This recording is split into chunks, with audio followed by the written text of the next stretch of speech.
C'est dans une atmosphère pesante que s'est déroulé ce Grand Prix d'Arabie Saoudite, entre enjeux politiques et sécuritaires d'un côté, et aussi tension sur la piste, avec tout d'abord le gros accident de Mick Schumacher survenu en qualif, qui nous a fait une belle frayeur.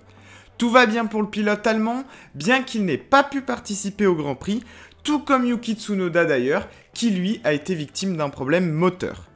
Intéressons-nous maintenant au Grand Prix en lui-même, avec un départ propre, sans encombre, et une belle bataille pour commencer entre les deux Alpines d'Ocon et Alonso. C'était très chaud, avec une défense très virile de la part d'Esteban. L'autre grosse lutte qui a animé ce Grand Prix, c'est évidemment le duel Max Verstappen et Charles Leclerc, qui, comme à Bahreïn, a été de très haute volée. Ils ont essayé de jouer au plus fin, après les relances de course, Max avait une meilleure vitesse de pointe, et c'est lui qui l'emporte pour la 21e fois de sa carrière. Le grand déçu du jour, c'est évidemment Sergio Pérez, qui tenait entre ses mains sa 3e victoire, après une pole magnifique, mais la virtual safety car a ruiné sa stratégie, et le Mexicain termine 4e, mais inscrit tout de même ses premiers points de la saison. On a connu sur la fin de course encore pas mal de soucis de fiabilité, qui nous rappellent que ce sera aussi l'une des clés de cette saison, et qu'avant tout pour marquer des points, il faut déjà finir. Alors quels sont les pilotes, les équipes qui ont marqué les esprits sur ce Grand Prix et qui au contraire s'est pris le mur à Jeddah?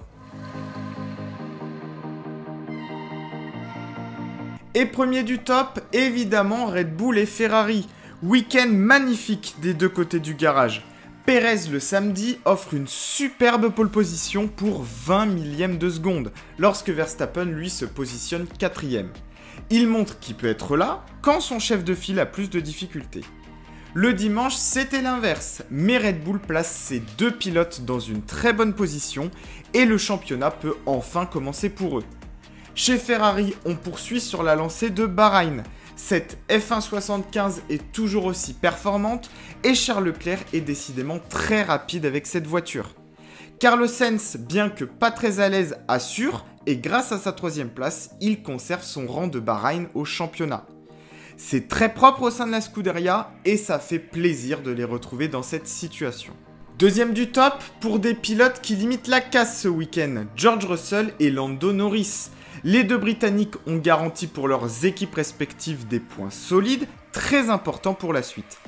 Russell tout d'abord, qui a fait un week-end sans faire de vagues, mais qui a toujours joué placé, en étant 5e ou 6e, c'est-à-dire juste derrière les Red Bull et les Ferrari. Il repart avec 10 points de plus ce week-end, il a pris l'ascendant sur Lewis Hamilton et ça c'est propre pour George. Même constat chez McLaren avec Lando Norris. Le Britannique a bien joué ce week-end avec une monoplace qui avait plus de rythme qu'à Bahreïn. Pour autant, la voiture reste encore moyenne, mais Norris a fait une très belle opération, il a bien piloté et pour inscrire les 6 premiers points de l'équipe cette saison, qui va évidemment rassurer un petit peu tout le monde. Dommage pour Daniel Ricciardo qui lui jouait dans les performances de Norris. Mais en tout cas ça va mieux chez McLaren et heureusement. Troisième du top, le rythme des Alpines. Ils nous ont fait peur chez les Roses en début de course. Esteban a été très agressif et n'a rien voulu lâcher au point de tasser fortement son coéquipier. Au final, le résultat est encore très bon et le Français décidément est à l'aise à Jeddah et il se place désormais régulièrement dans les points. Et grâce à cette 6e place, il se retrouve au même rang au championnat pilote, c'est du très solide. Pour Alonso, pas de chance, le moteur a frappé, mais le point était jouable aussi, dommage pour le pilote espagnol. À relever Kevin Magnussen, encore solide, et qui inscrit pour la 2e fois consécutivement des points, et Pierre Gasly, qui lui aussi entre dans les points, malgré apparemment une grosse alerte de santé à la fin du Grand Prix, qui de son propre aveu a fait les 5 pires derniers tours de sa vie. Et on démarre cette série de flops avec un premier flop inhabituel, Lewis Hamilton. Il a vécu un week-end cauchemardesque, le pilote anglais. Il n'a tout simplement pas vu le jour en Arabie Saoudite. Première élimination en Q3 pour lui depuis le Grand Prix du Brésil 2017. Il a été très loin de George Russell, qui à l'inverse a bien sauvé les meubles chez Mercedes.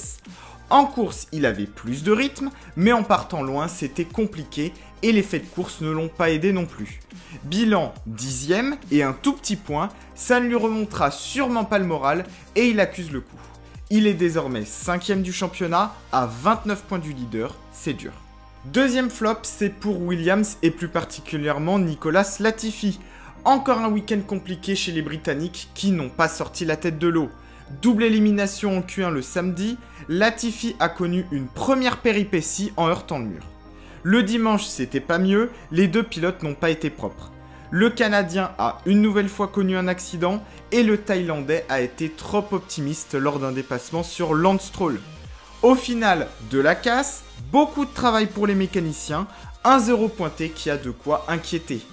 Albon partira en plus avec 3 places de pénalité sur la grille en Australie et Latifi lui se montre vraiment décevant pour l'instant. La saison s'annonce encore très longue. Troisième et dernier flop du week-end, Aston Martin. Pas plus d'éclaircies du côté des Verts.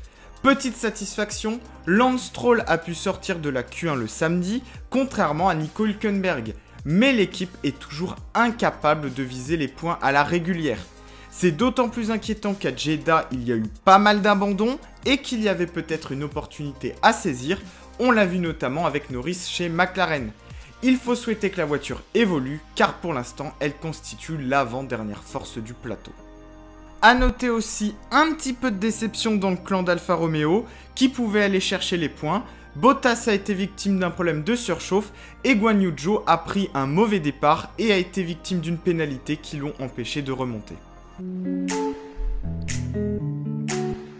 Le bilan du week-end est excellent pour Red Bull et Ferrari qui font décidément le plein de points et ils s'affichent définitivement comme étant le duel de cette année. Leclerc domine à présent largement le championnat avec 12 points d'avance sur son coéquipier Carlos Sainz, pour l'instant plus en difficulté. Red Bull a bien rectifié le tir de Bahreïn en scorant avec les deux voitures. George Russell limite la casse pour Mercedes, Esteban Ocon se met en avant, Lando Norris a saisi une belle opportunité et Pierre Gasly marque ses premiers points de la saison. Reste à tous ces pilotes de confirmer et ça va se passer à Melbourne dans 2 semaines pour le grand retour de la F1 en Australie où ce sera sûrement encore un très bel événement. Avant de finir, j'en profite pour vous inviter à me rejoindre sur Twitter et sur Instagram. Instagram où j'étais en live hier d'ailleurs avec Sector Purple, un collègue youtubeur que je vous invite à découvrir et avec qui on se retrouvera sûrement par la suite. Et bien voilà, c'est fini pour ce petit débrief du Grand Prix d'Arabie Saoudite. On se retrouve très vite pour la présentation du Grand Prix d'Australie dans une semaine. D'ici là, si t'as aimé cette vidéo, je compte évidemment sur toi pour liker, pour partager et aussi pour t'abonner à la chaîne. Et puis nous, on se dit à très vite, à bientôt.